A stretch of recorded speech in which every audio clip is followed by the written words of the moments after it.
So, Mom, I have my mom, Suzanne, here. What would you give, what advice or life knowledge would you give to listeners as you're just turned 72? Thank you for thank you for mentioning that, Pete.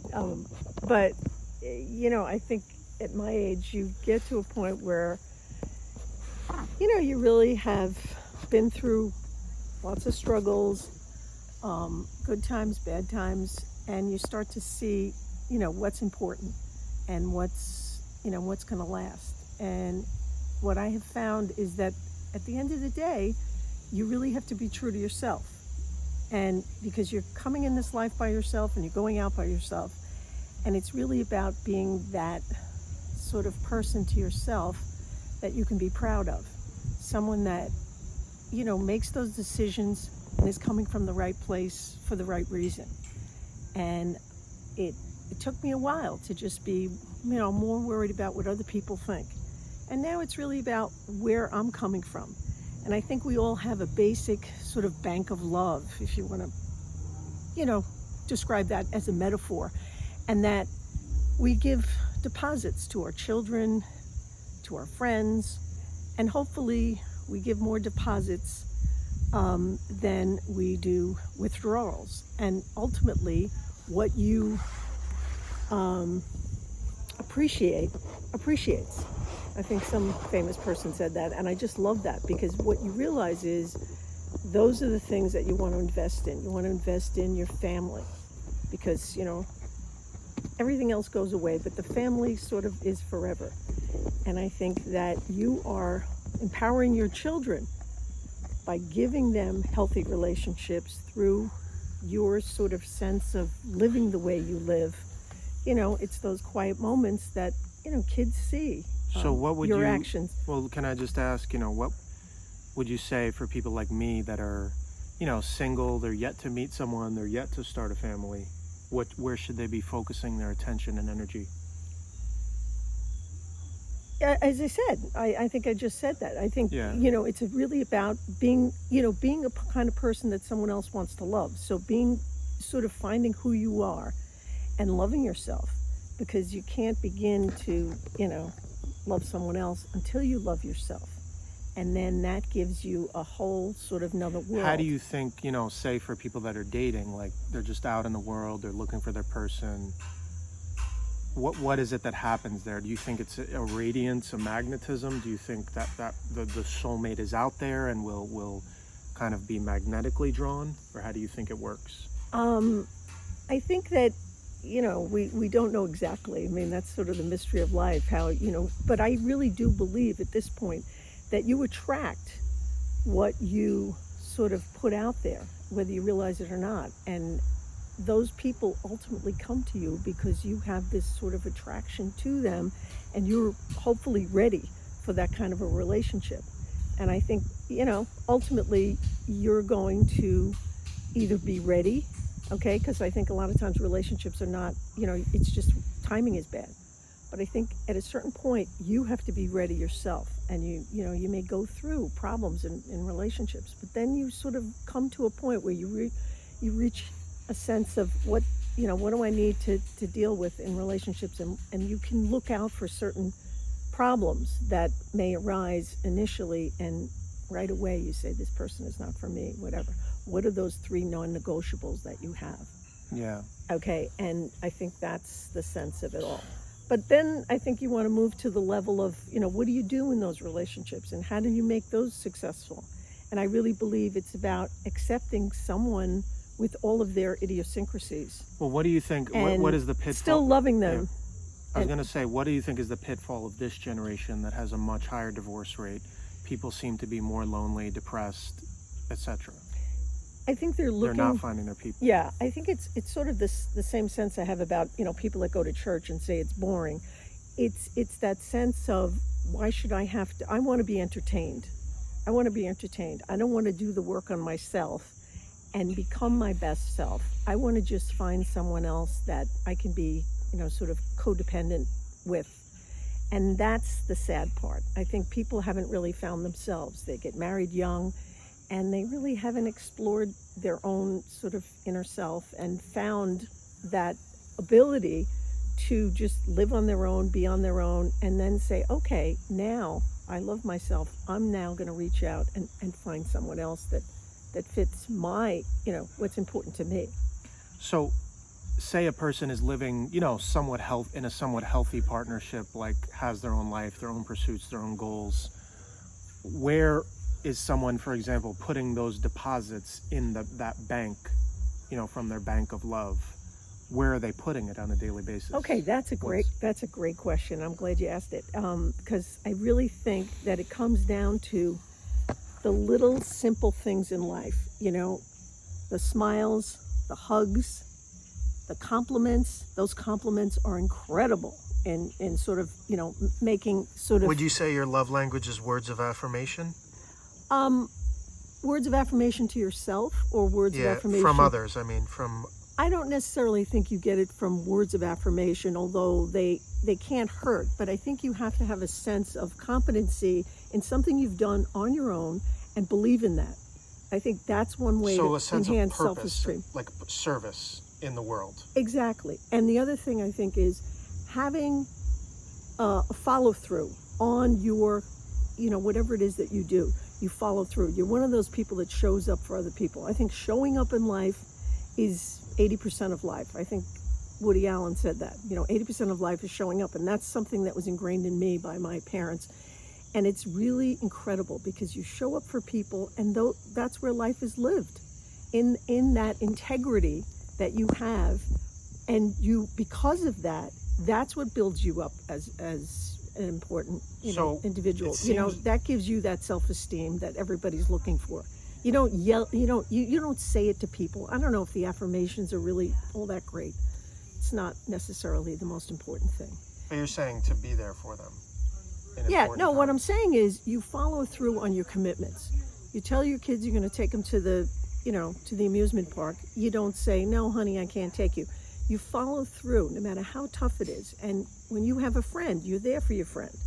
That's what's important. It sounds like you're saying you need to have somewhat of a rich social life and sense of purpose so that you do not put too much weight on your partner or rely on your partner too much for a sense I don't of know self. if I would phrase it exactly that way, but I think what you're really kind of suggesting, and really is what I'm really more interested in talking about, is the idea that you have all of these parts of yourself that you need nurtured. You have that inner self. You might be, into sports, you have other hobbies, and those are things that you can share with a variety of people. I'm not saying, and then you can come back to your relationship with your primary, partner and enjoy the sort of the feeling that, wow, we can independently have things that we share in common, and then come together and enjoy each other more and have that stronger love bond because of it. But I think what I really wanted to say was life is really about the small moments. Just us here talking right now, someone getting you a cup of coffee. I used to think in my own marriage, it was about, why hasn't my husband gotten me a dozen roses? It's not about the roses, really. It's about small acts of kindness every single day that are the deposits, the compliments, just even saying thank you, touch, hugging someone, even giving somebody a small gift. But it's not really about all the materialistic stuff. Life is to be led in a simple way. And I also want to say it's about having faith in yourself and having faith in God. And that has gotten me through. So can I ask, now in this stage of your life, what are you looking forward to these next 5-10 years, this chapter? Where are you going to be focusing your energy with all the things you've taken in? Okay, so I'm not as caught up in as I had been in the past of going out to, social engagements with tons of people. Now it's just one-on-one, going on trips with my husband and savoring, my family, my grandchildren, and focusing on my faith and having, a relationship with God, which I think is paramount in just enjoying life and getting through life and realizing that even in the struggle and with the problems, if you trust God and you say, oh, I got these problems, Lord, what am I going to do? Trust the problems and almost be happy that you have problems. And if you trust in him, everything works out. It's not to say you obviously have to help yourself, but faith has really brought me to where I am today, I think. When you say everything works out, do you mean, you will be brought through trials, you will be brought through heartbreak, anxiety, depression? What is it, the feeling that you're describing? A feeling of connection to God, to source, to Yes, a exactly. higher... Exactly. In other words, you trust in this God that you've had faith in your whole life, and every time you trust in him, something wonderful happens. In other words, it's not always, you don't always get what you want, as the Rolling Stones song says, but for the most part, if you believe that God is looking out for you and he wants the best for you, something will come of it, okay? And you can put a lot of your problems in his hands, and he will take care of it, okay? And as I said, it's not, a total panacea for all life's ills, but at the end of the day, it's a wonderful feeling. And what would you say as you head into older age? What is your solace, or even when you think about, death or the other side, how do you sort of frame these things in your head? How do you approach it? What's your feeling? I think that every day I wake up feeling blessed, feeling that I am very lucky to have had the life that I've had, and life is just beautiful, and that just to be here and to feel a sense of gratitude. And I think the older you get, the more grateful you are for everything, and that's what sustains me. And I just look forward to taking trips with my husband, and seeing more of the world, but also staying close to my family, close to my grandkids, and all my children. And what do you think or hope that something awaits you on the other side, or how do you frame it that way? Well, I have no question that my family is already up in heaven waiting, and that God has prepared a place for all of us. Mm-hmm. And that totally sustains me.